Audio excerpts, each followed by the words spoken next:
You want a muffin recipe that only has about 106 calories, that's gluten-free, sugar-free, and that will satisfy your sweet tooth? Watch. First things first, I have my oven preheating to 350. The first thing I'm going to do, I'm going to put 1/4 cup of milk in my mixing bowl. And I'm going to go ahead and put my chia seeds in here. I'll put 1 teaspoon of chia seeds. I'm using these because they're healthy and because these are going to be gluten-free, and that'll help things stick together like they should and not be so crumbly. So I'm just going to set that aside.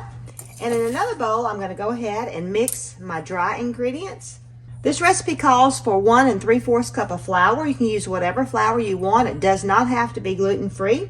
This is 1 cup of oat flour, 1/2 cup of coconut flour. I chose coconut because it is a little sweeter, and 1/4 cup of almond flour, and it's a sweeter flour also that I like, and 1/3 cup of oatmeal. This is old-fashioned oats. I'll stir that around a little bit.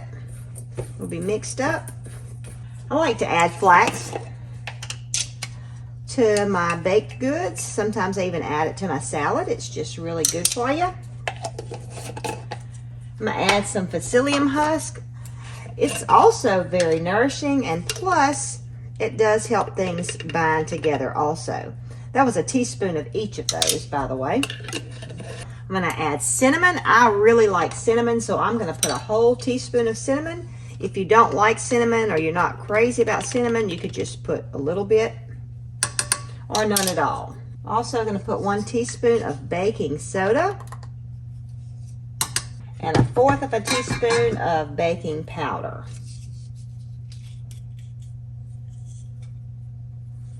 Mix that around a little bit.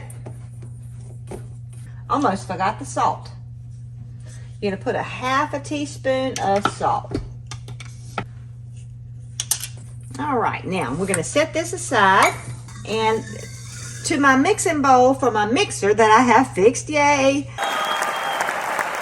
I'm going to add in my liquid ingredients. I'm going to just do this all at one time, then I'm going to put it on my mixer because it is so loud. Typically, I would just put this in my mixer and start mixing and adding it. But since I don't have, since it's loud, I'm going to do it this way. The recipe calls for 1 cup of bananas, but I'm going to put 1/2 of it is bananas and 1/2 of it is pink banana squash. I'd never heard of that. It was this giant squash, and I had it in the freezer. I can get it to come out. I'm going to try that in the recipe and see how I like it. Now this is 1/2 cup of maple syrup.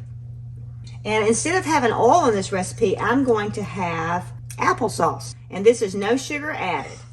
And this is about 1/3 cup. I've used this before, and so I measured it, and it was right. It's a little bit more than 1/3 cup, but I'm just going to go ahead and dump it all in there.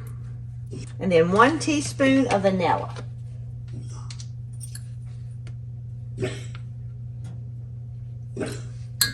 And it also calls for 2 eggs.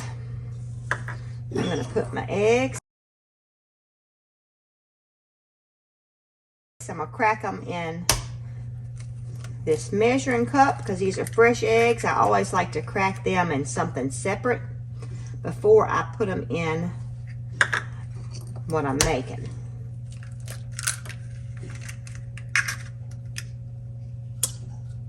All right, now I have all this in here. I'm gonna get my mixer out and get it going.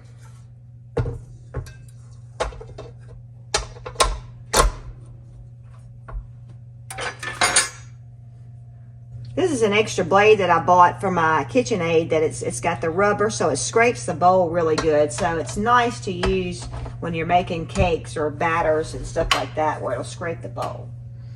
So I'm just gonna turn my mixer on until this is just incorporated.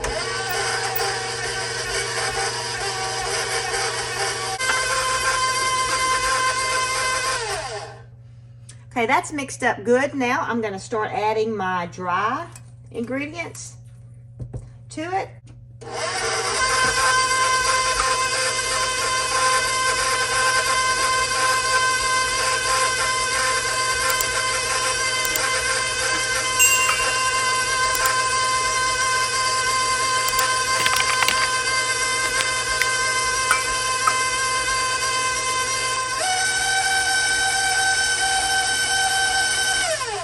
You just have to mix that till it's just incorporated really good. Had a little bit on that beater, so I'm gonna mix it up good and get it all pulled to the middle, or pulled together anyway. This recipe normally makes 12 muffins. I'm gonna measure. I'm gonna put 1/4 of a cup in each one, and I'm hoping I'm gonna get 18 rather than 12 to see where they'll have less calories in each muffin. We'll see how it works out. Normally when I make these muffins, I do add nuts to them, and I also add fruit. I'll put raisins and cranberries and all kind of different dehydrated fruit. You could even put blueberries in them, and I was gonna put that all in there, but since I'm counting my calories, I'm trying to make these not as fattening, but something sweet for me to eat. I don't know if it's gonna make 16, but it's going to make more than 12, so that's good. And it looks like it's humped up, but I don't have it. It's not really filled up to the side, so I think it's about 1/4 of a cup in each one.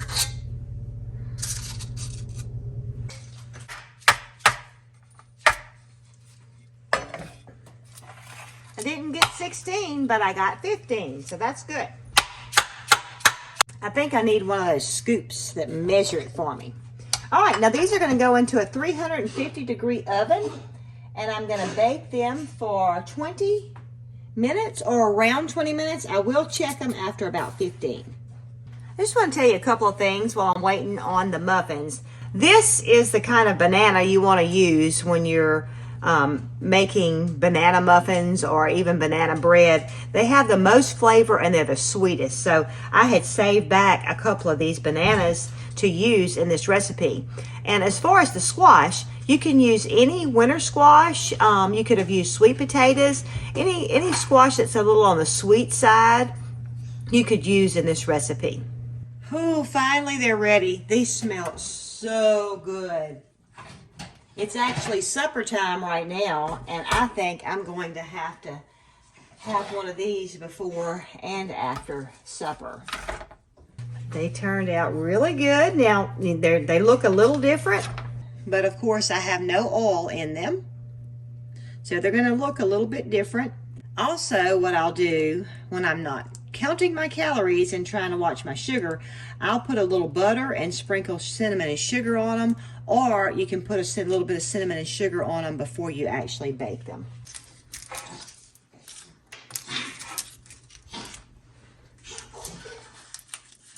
These turned out really nice. Look how nice and brown they are. I think we're going to have one. I really do. Let me just have a taste. The inside is so moist. It is so very good. Hey, you watched all the way to the end, and boy, we appreciate that. Watch this next.